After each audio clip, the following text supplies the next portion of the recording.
IDEO is one of the most recognized innovation design firms in the world. I remember personally falling in love with the way they work when I watched a Nightline episode almost 20 years ago. I think it was around 1999, where they showed how they applied their way of innovating to a shopping cart. I mean, probably not the most innovative thing that you would think of, a shopping cart, but they applied their innovation approach to it. And it was incredible how they redesigned it using the thing that they called design thinking. Now, I'm personally not sure whatever happened to the shopping cart, if it was actually used in any grocery stores, but I was captivated by the way that they went about solving a design challenge, which was to make the shopping cart better. Now, when you step back and you look at what they've done since then, they have had an impact on so many projects, from the first Apple mouse to the Bank of America Keep the Change program, to redesigning schools in Peru. It's actually a good friend of mine led that project, and it's just so incredible what they have done in so many different industries. And today, I have this incredible opportunity to interview Tim Brown, the CEO of IDEO. And this is another perfect example of talking to a leader outside of the traditional risk, crisis, and disruption conversation. And I'm excited to get his thoughts on the power of design thinking. You're going to learn more about that in a few minutes, to solving gnarly problems, to how CEOs can get ahead of disruption, and why it is so hard for people to properly plan for a crisis. One of the great challenges that organizations have is they want to know the answer to the question before they've asked it. And so getting people comfortable with not doing that, it sounds so very soft and fuzzy, but the truth is, organizations that are comfortable with creativity and innovation are ones that are willing to make the leap of faith, right? And give themselves time to actually explore their ideas before they judge them. Welcome to Resilient, where we hear stories from leaders on risk, crisis, and disruption. And we get those stories by meeting our guests on their home turf. Now, I always say in every episode, we jump in a plane, but guess what? I live in the Bay Area, so all I had to do is jump in my car and come over to San Francisco. My name is Mike Kearney, the leader of Deloitte Strategic Risk Practice, and I have this unbelievable good fortune for a portion of my job to sit down with some incredible leaders who really define what it is to be resilient. And I will tell you, I am personally enjoying these conversations. I hope you are as well. And today, I am sitting in these really cool offices, and they are unbelievable, really open, creative space. People get to design their own area where they're sitting, and where Tim, the CEO that I'm about to interview, sits around with all of his employees. You know, if you were to walk through here, you would not know he's the CEO because he's just one of the guys and gals. And I'll tell you, this is exactly the type of space that IDEO sits in to spark creativity. When you think of where do you need to be to spark creativity, this is where you need to be. It's a place to explore new ideas and to develop solutions that will have an impact on the world. So, without further ado, let's get to it. My conversation with Tim Brown, the CEO of IDEO. Tim, welcome to Resilient. I'll tell you, I've been thinking about this. I'm a pretty big fan of yours. I've studied IDEO. I've studied you. I think I've read your book, your TED Talk, I read your blog all the time on LinkedIn. So this is a pretty special moment for me. So thank you for joining. Well, thanks, Mike. Thanks for having me along. Awesome. So let me start. I always like to start off with something that I find interesting. So when I was combing through all of your articles, one of the things that I see you talk a lot about is that when you're focused on projects, you need to focus on impact that goes beyond kind of the mundane. And one of the other things you've talked about, especially when you talk to younger people, is that you need to work on things that you believe in. And the question I have for you is, why do you think we spend so much time as a society working on stuff that doesn't make an impact, that really doesn't move the needle? I'm super curious about your response to that. Well, I guess what to some degree, our society requires a lot of activity just to kind of work, right? And it's easy take email as a good example, right? Email is one of those systems that's incredibly valuable, but in order for it to work, requires enormous amounts of maintenance, like actually reading all the email you get and actually responding to some percentage of it. Right. Even though if you probably did a survey, I reckon if I went and analyzed all of my year's email, I bet less than 1% of it is actually really impactful. but I probably wouldn't have got to that 1% unless I'd been willing to do most of the rest of the 99%. I think our society is a little bit like that. It's part of the goal, actually, of designers, I think, is to figure out how can we design as much of that unnecessary 99% out so that we can focus on things that matter. Not always easy to do, not even always easy to recognize what the 99% is, but I think that's one of the goals of design, is actually to simplify certain things in life so that we can focus on the things that matter. That truly matter. So, Tim, let's talk about you. Where did you grow up? So I grew up in a little rural area south of England, just outside Oxford. And where did you go to school?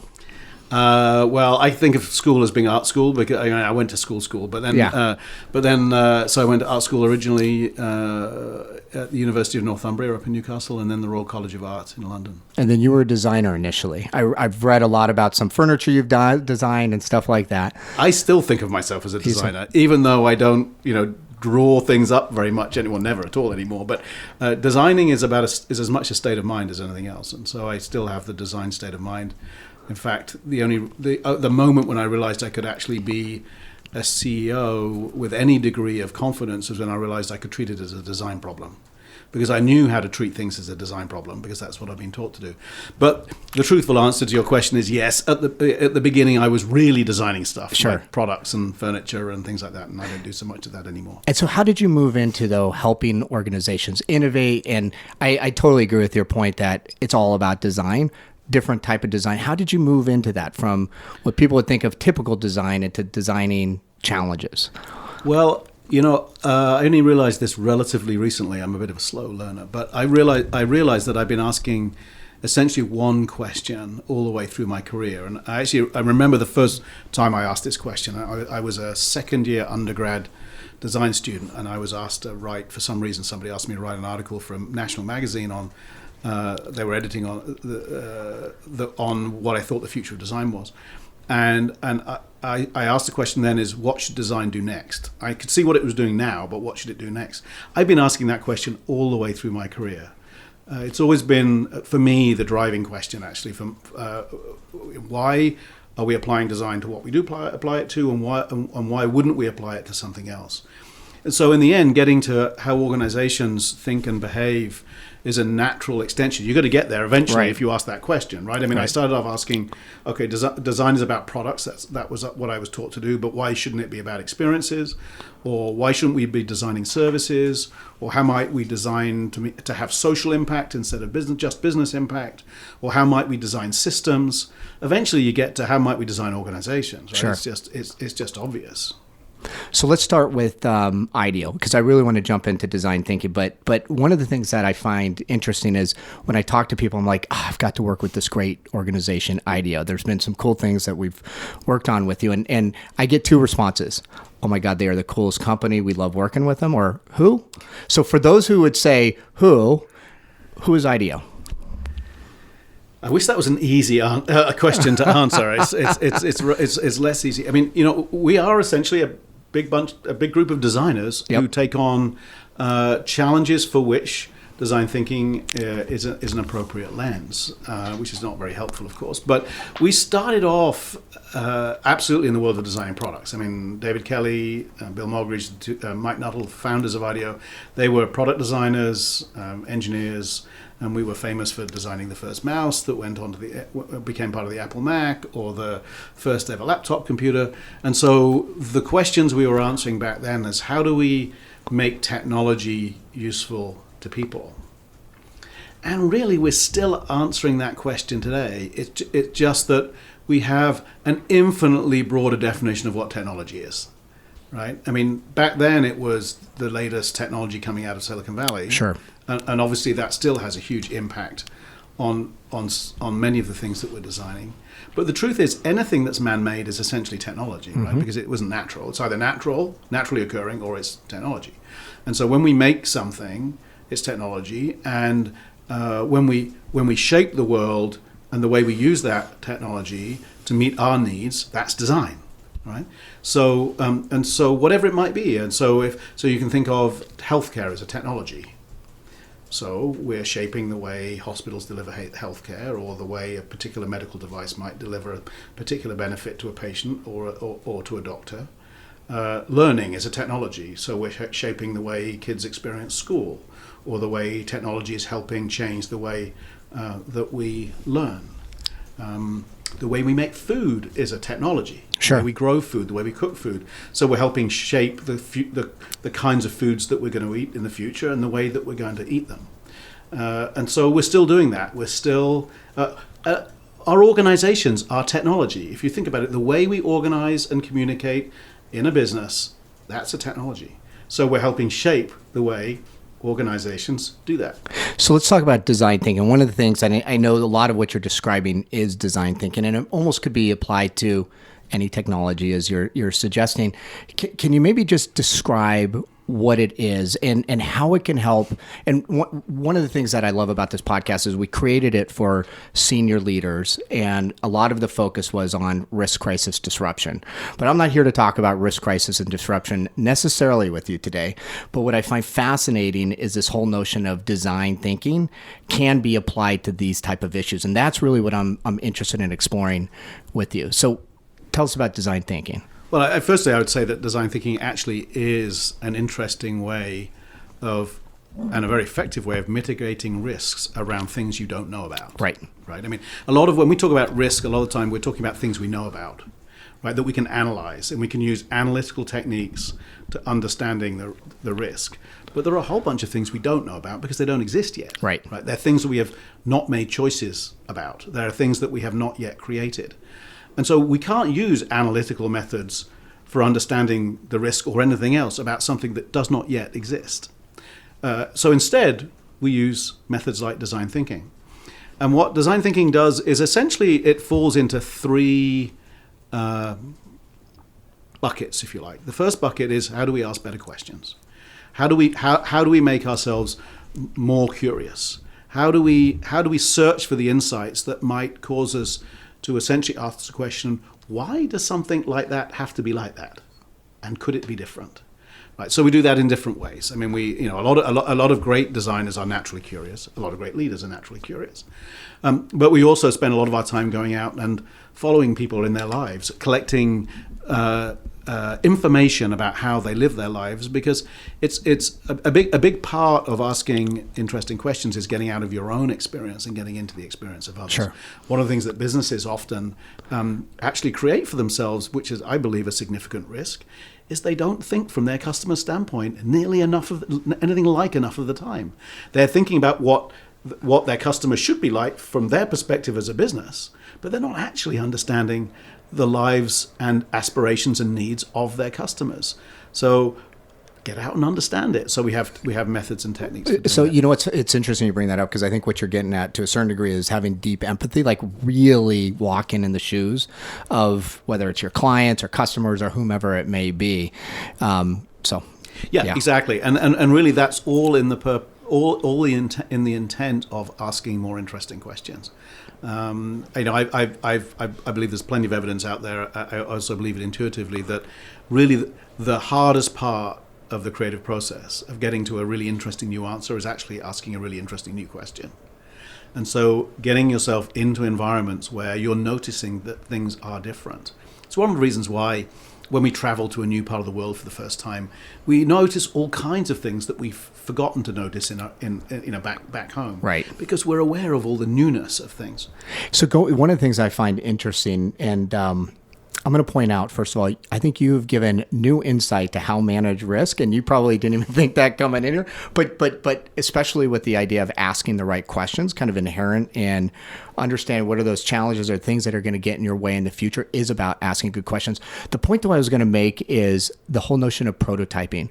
One of the things I find is oftentimes in organizations of all type, we strive for perfection. We try to create, especially in the consulting environment, working behind the scenes, we got to have that perfect document or final deliverable to our clients before we actually get them engaged, which it really doesn't matter if it's the perfect deliverable. It's what they think about it. Well, that's the great irony in a way, that in our attempt to reduce risk, so we make something perfect because we don't want people to find fault with it, we actually increase the risk. Right. Because it's so likely that our first answer will not be the right one. right? And then we've put all of that work in, all of that effort, and we're sort of so committed to this idea we actually can't go back and fix it, which is actually a much riskier place to be than having shared our ideas early and iterated them and changed them until we see that they're right. And so that's why I think that often great leaders of innovation-biased organizations are the leaders that engage with the innovation process really early on. Absolutely. They're quite happy to see ideas in very rough and ready state so that they can engage with them early. And organizations that wait until the very end to see an idea are often the ones that are actually not that innovative. It's interesting because you basically, what you're saying is that there's greater, the longer you wait and the less buy-in that you get through that development process, the greater risk you're bringing to whatever it is you're developing or putting out into your organization or out into the marketplace. Exactly. And we've seen this pretty well illustrated in the last, 5 years or so, with the shift from a waterfall approach to designing software to an agile approach to designing software. Because if you think about it, that's exactly what agile is. It's highly iterative, very fast. You get things done very quickly. Whereas the old approach, which was write a big spec, get everything figured out, then go build all the software. And to be honest, the results of so many of the disasters we've seen, particularly in government with large software projects going off the rails, is because of that old approach, very risky approach to the way that you do innovation. So one of the things that I've learned a little bit about in doing my preparation is the work that you're doing with organizations around really embedding innovation, making it successful, and I think it's around design for change. Can you talk about that a bit? I know it's something you're passionate about. Well, yeah. I mean, I'm all about how we use design to have the maximum amount of impact. And it's become very clear to all of us that one way to do that is to equip organizations to be better at this themselves, right? And the reason for doing that is not just because I want more designers in the world. I want more people to recognize who I am or who IDEO is. Unlike my schoolmaster when I said I was going to go to art school and be a designer, and he thought I was lost forever and would never have a job. I actually think that organizations have to go through a relatively fundamental shift as we move into the future, which is to go from a focus on what we might call sort of operational competitiveness, where really you're measured based on your ability to be more efficient than anybody else, to a world where, because of the rapid pace of technological change and other external factors, to be honest with you, what organizations need to be is more creatively competitive, which means that their capacity to have new ideas, embrace new ideas, and execute new ideas needs to be much higher than it is today. Right? And I think that is a form of resilience, right? At some level, I would argue it's a way of reducing organizational risk, because there's no doubt we're going to be in an environment where the quantity of new ideas that we're facing, either ours or other people's, is getting greater and greater all the time. And so I want to equip organizations to be able to handle these creative challenges, because I think if we don't, they'll die out at an even faster rate than they already are. Because the irony of contemporary business and contemporary society is that we've never had more capacity to create new ideas. Right. But then at the same time, those ideas have never had more capacity to punish companies that don't create new ideas. Right. I mean, we see this happening in every industry. Companies getting disrupted because they were too slow to either have new ideas or embrace new ideas. So that's why I think it's tremendously important that we help companies be more comfortable with some of the things that those of us who kind of live in a creative environment are comfortable with. Things like ambiguity, better at asking questions, better at iterating new ideas, better at kind of executing on those ideas when they have them. And so we find ourselves today working with very interesting organizations all over the world who want to increase the output and impact of the ideas that they have within their own organizations. Is there one thing when you look at these organizations, is there a theme? Because I can even think about clients that I've worked with and even our own firm. It's not hard to come up with the ideas. It's not even necessarily hard to figure out what you need to do. It's hard in some respects to execute and have impact. Is there something that you've seen that's a common theme across these organizations that are challenged to take the ideas and make impact Well, or have impact? one of the fundamental problems is that we've done an extremely good job over the last few decades of teaching ourselves to be very analytically minded, and most Sure. of the kids that come out of business school, that's most of the techniques that they've been taught are really techniques of analysis. And the trouble is, analytics really don't tell you much about the quality of a new idea, right? They don't tell you much about whether a new idea is going to be successful. And the challenge is a lot of innovation programs. I was just there looking at something today. It's all about kind of time, impact, revenue. It Right. is all an analytical So- process. Exactly. So one of the Yep. great challenges that organizations have is they want to know the answer to the question before they've asked it. Right. And so getting people comfortable with not doing that, it sounds so very soft and fuzzy, but the truth is organizations that are comfortable with creativity and innovation are ones that are willing to make the leap of faith, right, and give themselves time to actually explore their ideas before they judge them. And my colleague and IDEO founder David Kelly wrote a great book with his brother Tom called Creative Confidence a few years ago. Yep. And they define creative confidence as the ability to have new ideas and then the confidence to act on them, right?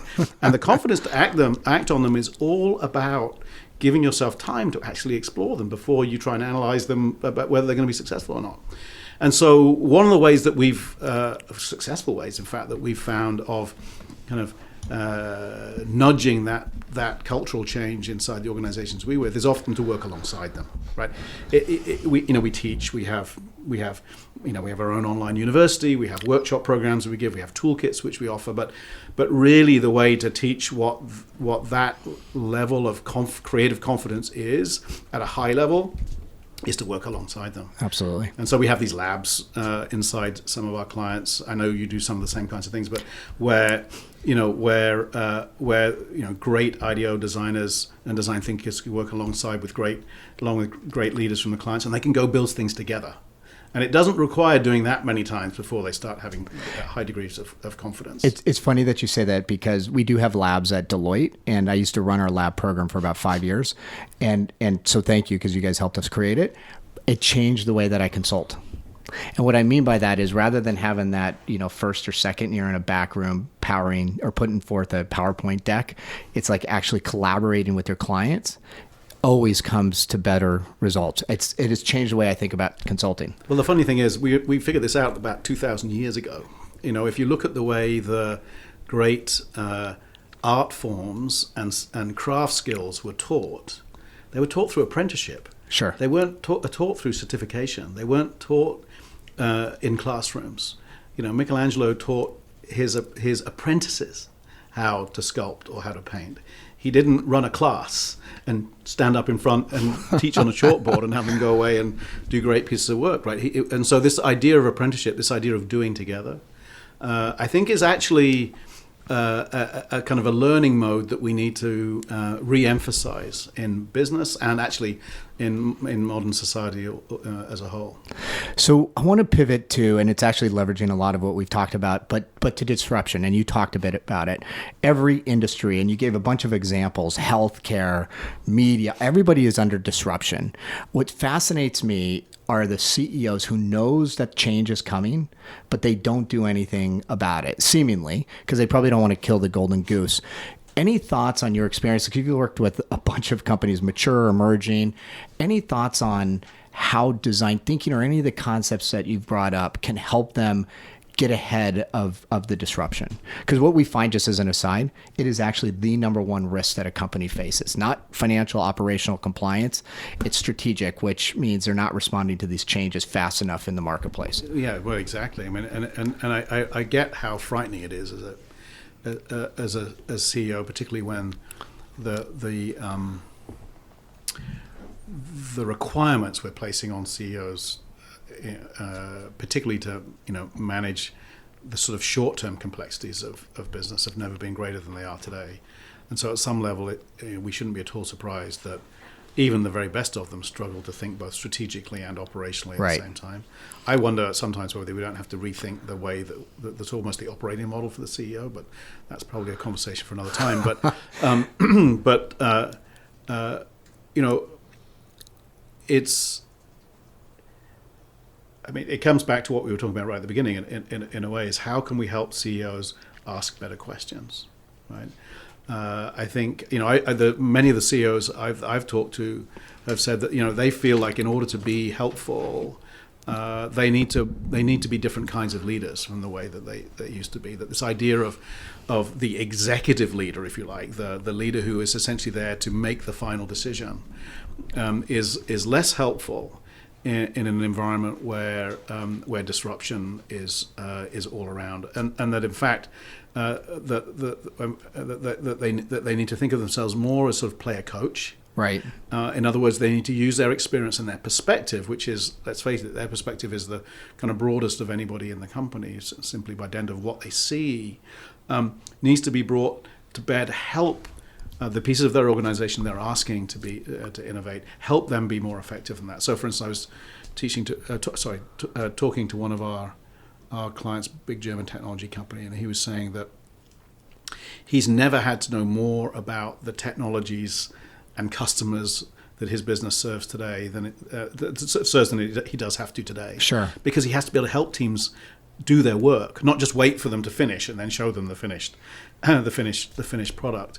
And in fact, as we've studied it, we've realized that in fact that leading in this sort of environment of hopefully more intense creativity, certainly more intense disruption, requires multiple leadership approaches or stances, if you will.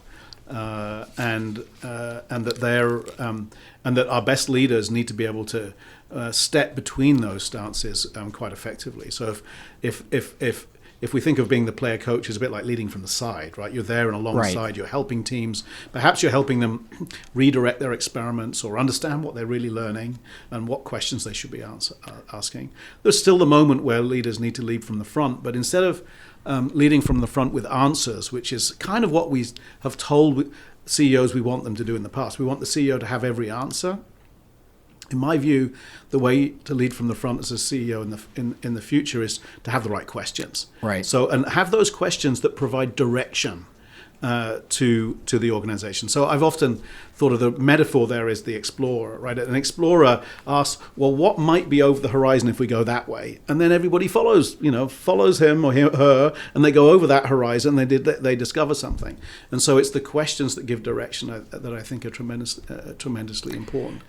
And then there's also a role of leadership, which is very much leading from behind, and that's really, a useful metaphor. There is the metaphor of the gardener, which is to set the conditions, to do the nurturing, to cultivate the conditions for creativity, for innovation, recognizing where the existing culture might be shutting down innovation, recognizing the new needs of talent, recognizing the kinds of environment, for instance, that might support, or even designing the kinds of rituals that an organization might need in order to shift its attention from being purely operationally focused to being innovation and operationally focused. I was going to ask you about those three type of roles of CEO. I think you wrote a blog on that, but I want to dive in a little more into the right questions. I wonder, and then I'm just thinking about this off the top of my head, do you think part of the reason why organizations go through that disruption cycle or are disrupted is not only that they're not asking the questions, but maybe they don't want to ask the questions? Because do you know where I'm going with that? Well, part of the problem is that is so very often the business you have designed yourself to be in is not actually the business you're in. Right. And so, for instance, I mean, a lot of people have spoken about this, but, the newspaper business was designed to be in the printing pieces of paper business when actually it was in the local advertising business, right? But all of the design, all of the operations of the newspaper business was in capturing stories, putting them down in type, and shipping them out on pieces right. of paper. But that's not actually what they were selling. What they were selling was local advertising to local merchants for their local community. And so when that got disrupted by, Craigslist and then a whole bunch of other people, they were powerless to react because they'd been putting all their effort into designing themselves for a business they weren't actually in anymore. Couple questions. I know that you guys have done some projects around crisis, and my question is not going to be necessarily on crisis per se, but like the Rubicon project, RN72. One of the things I personally reflect on. I think it was SF72. RN72 is a really good bar that's just around the corner, which I would thoroughly recommend. That is really scary. But SF72 is actually the project. And I live in San Francisco, but so I was here in the Loma Prieta earthquake. That actually may say something about where my priorities are. They have a great wine list. Michael Minna. Very good. I just had lunch there last week. That's funny. It's on Mission, right? Yeah. Okay. So it's in the building that's going down into the ground faster than it should. Yeah. The question I was going to ask is, I was in the Bay Area during the Loma Prieta earthquake, so I know what a pretty traumatic earthquake looks like. Me too. I was here as well. And I'm no better prepared today for an earthquake than I was then. And what I'm curious about, because you see, and I'm not going to name any of the companies because they're a lot of our clients, but seemingly every day in the news, there is a company that is going through what we would call kind of a novel crisis. Like they never saw it coming, but boom, it hit them. And what fascinates me is organizations, and maybe it's just the way people cognitively think, but why don't people pay attention until it actually hits? I don't know if you have any insights on that. I haven't given it a huge amount of thought. I do think that part of the problem is there's an seemingly almost infinite set of possible, black swans or whatever you want to call them, right? And so trying to prepare for all of them in any kind of considered way would take up all your time as a leader and the whole organization, and you wouldn't do anything. I think partly it's our brains are actually wired that way, right? Our brains literally are wired to ignore a lot of these risks because there are so many of them that if we didn't ignore them, we would simply be paralyzed, and we would do nothing. And so we can be quite responsive, and when we have fight or flight mechanisms that are designed to respond very quickly, but we're actually not that good at planning for all of these possible outcomes because there are literally so many of them. So that'd be one thing I would say. I think the second thing is that even organizations who, arguably are professionals at it, like let's say the Army. Even they tend to plan for certain kinds of risks and don't plan for others, or at least the way they plan for others is not to know what the risk is and know what their actual response is going to be, but to put the kinds of systems in place that create resilience. I guess it doesn't matter what the actual risk is. And I think that would be my approach, which is like, what are the things that give us organizational resilience? For instance, we had an interesting little example of it a couple of years ago. I was in Boston when the bombings happened at the marathon. I was visiting, and it turned out that I think it was 3 IDEO folks were running in that marathon. Now, there was no place at IDEO which had I'm running the Boston Marathon today in case anything happened. We don't have a mechanism like that. We know a little bit about when people are in dangerous countries, but apart from that, we don't have any kind of centralized process. Within less than 15 minutes, we knew exactly who would been there and who was there, and we were in touch with them. And the reason was because the social network at IDEO is intensely strong, right? I mean, this organization was set up to be a group of people working with their friends, and it's still set up that way. And so within moments, we had emails flying around and said, well, I know Ian's running the marathon today. And so we knew within 15 minutes who it was without having any centralized system for it. And so I think of that kind of network of friendship, if you like, as being a resilience platform for IDEO. I always ask one of the last questions is, how would you describe a resilient leader or organization? I think you almost just described at least one attribute of a resilient organization, one that's socially networked. Yeah, I mean, it's turned out to be quite valuable in those situations. It has lots of other value too. We have really good parties, for instance. But I've been to a few, so thank you. But yeah, I mean, I think and that's really the other thing is I believe is that resilient organizations are ones where their systems are kind of culturally attuned. Mm-hmm. In other words, they rely on the strengths of the culture, not the weaknesses of the culture. So for instance, a system, for instance, knowledge sharing systems, which would rely on all the things that we're weak at, right? Like rigorous putting everything down in one place and putting everything into the same format, which like you can't force anybody at IDEO to do that, and so that's never going to be a system that, even though good shared knowledge would clearly be a good thing, it isn't going to work. So that's not the right way of designing knowledge sharing at IDEO, because it forces us to make use of all of our weaknesses rather than our strengths. So Tim, you guys have worked on so many different projects, as you were talking about at the beginning, from redesigning Peruvian schools, which I think is a really cool project. Yeah, I'm very proud of that. Yeah, that was fantastic. And then also you talked about the Microsoft or the Apple mouse. Well, we did the Microsoft mouse too, so you're okay. Oh, there. You did? Okay. You're safe. I'm okay. What's the one project you wouldn't do? Have you guys ever thought about that? Is there anything that you wouldn't touch? Well, I mean, there are, given that we're trying to help the world have positive impact through design, we don't work on things that are specifically designed to harm people. Yep. That's so weapons are easy, right? You don't work on weapons. There are other things that get a bit gray, and we have certainly worked in industries where, you could argue, food and beverage industry, there are things that are not always great. I think we believe that, like many people do, I suspect that we can make change happen within those industries. So to not engage would be a bit short-sighted. But, we're constantly having debates about should we be working on certain things or not. As our knowledge, as our science, as our perspectives socially and societally change, we're constantly having debates about what's good to work on and what might not be so good to work on. But in general, we do try and avoid working on things that clearly are intended to have harm. I think one thing that's fascinating, tell me if this is true or false, and that is you almost have to recruit the folks at IDEO to work on projects. I think I've never seen that before working with IDEO, but what's good about it is if you have a team, that they're passionate about the project that they're working on. Yeah. It doesn't always make it the easiest business in the world to run. Yeah, I understand that. But yeah, if you think about if our goal is to raise the bar as high as we can, to get the most creative work we can out of the most creative talent we can find, then how would you possibly go about it another way and expect to be successful in the long term? So right. we recruit talent that's highly demanding about what it gets to work on, and then we have to try and meet those demands best we can. The good news is we also recruit talent at IDEO that's very broad-minded, that sees the world in very interesting ways, and does not have a narrow-minded view of what impact is or a narrow-minded view of what interesting is.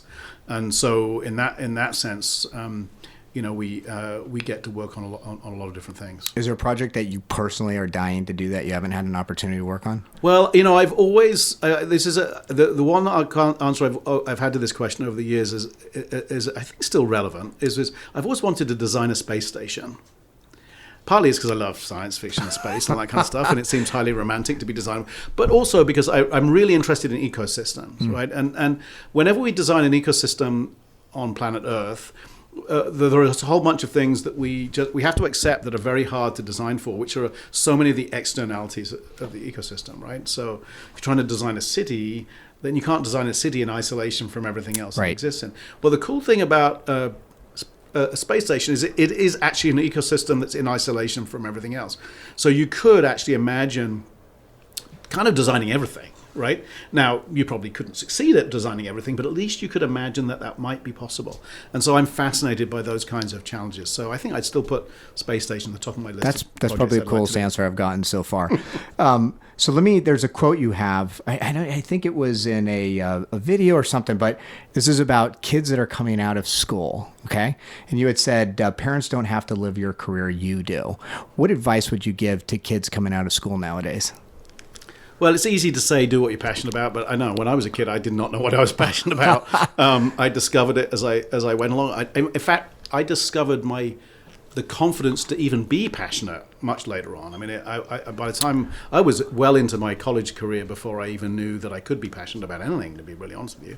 But that was maybe just That's great advice, because I've got a 17-year-old boy, so maybe I need to take that into consideration. So I think my encouragement would be to be experimental. And by experimental, I mean try things and then reflect on them. Don't just try them and then move on, but try it and think about what was it like to go through that experience. What did I like about it? What did I not like about it? How might it help me decide what to do next? And I would treat not just my academic life that way. I would treat other things that way too. So I guess that would be one piece of advice. I would have. Another one which we've talked about a lot already would be do the best you possibly can to be curious, because it's the questions you ask that you're going to be most interested in answering, not the questions other people ask. Right, so the more curious you are, the more you wonder about things, the more likely you are to discover questions that you're then actually passionate about. Sure. So for me, finally discovering that question, what does design do next, was a kind of a motivating force for me, was hugely liberating, right? And I can be open and honest about it. And so when people don't like that I'm always trying to figure out how IDEO should do the next thing instead of doing the thing we're already doing, it's like, well, this is just the question that is always, this is just me, right? This is, you get that, when you get me, you get that question. Right.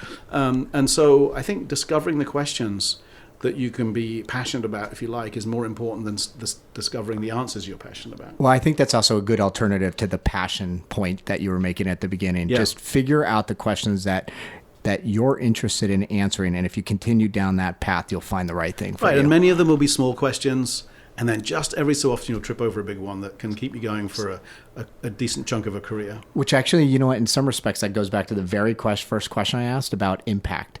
Because ultimately, if you're asking the right questions that matter to you, they probably matter to, other people and society in general. So if you're focusing on that, that's where you can make impact. And even if they don't matter to everybody else, if you ask a question that matters to you and you make progress against it, then that's good enough. What's the one piece of advice you give to CEOs around? I'm sure you probably are asked all the time, how do I innovate in an organization? What's the one? Is there a silver bullet, or is there one thing you say to them? I would. It's very hard. I mean, CEOs have difficult jobs and they get given advice all the time. I guess I would encourage CEOs to find the time to reflect and ask some different questions than the ones that they normally ask. Don't know what those questions should be about. They could be about innovation. They could be about their people and what they think about the people that they work with. They could be about the customers. It doesn't really matter very much, but I just don't think CEOs give themselves much time to reflect. And to ask questions that they don't normally ask. That's interesting, yeah, because they don't have the. They seemingly think they do not have the time, right? So but it's by not having the time that I think in the end you do yourself as a leader and your organization the biggest disservice. So 2 last questions, and I'm going to let you off the hook. What is the one book you recommend to people on innovation, other than Change by Design? Because I'm sure that's.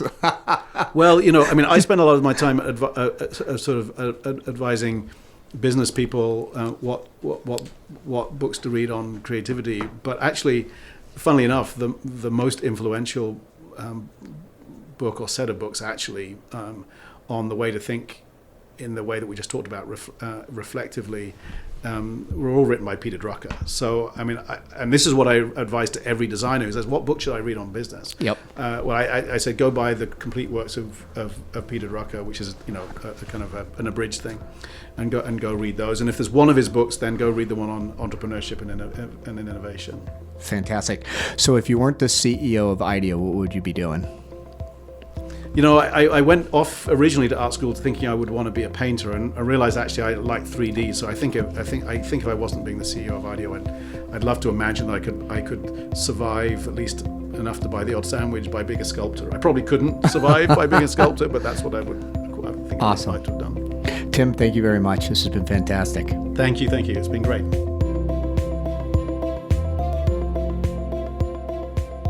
I have to tell you, like I opened up, that was a treat for me. I have, like I said, I've read Tim Brown's books.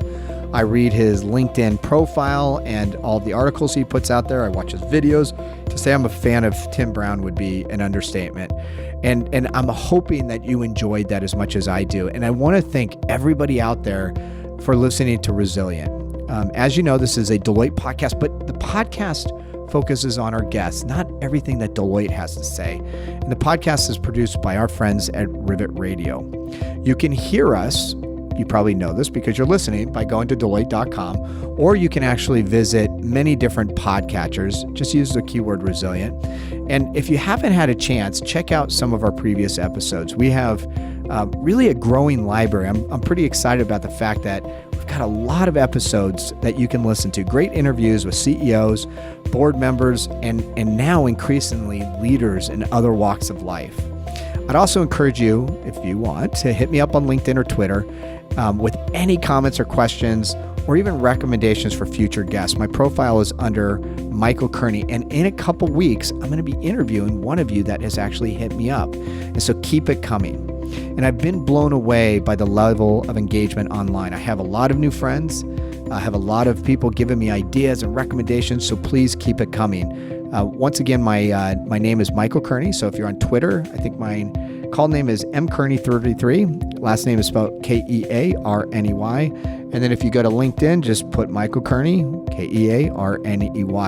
And listen, one of the cool things, although I don't have all the details, I just found out last week that we won some sort of an award based on the impact that our podcast has had. So I'm really excited about that. I'm excited to share more of that with you in the future. So to close this out, I want you to remember, leaders who embrace risk, improve performance, and are more prepared to lead confidently in the volatile world we live in.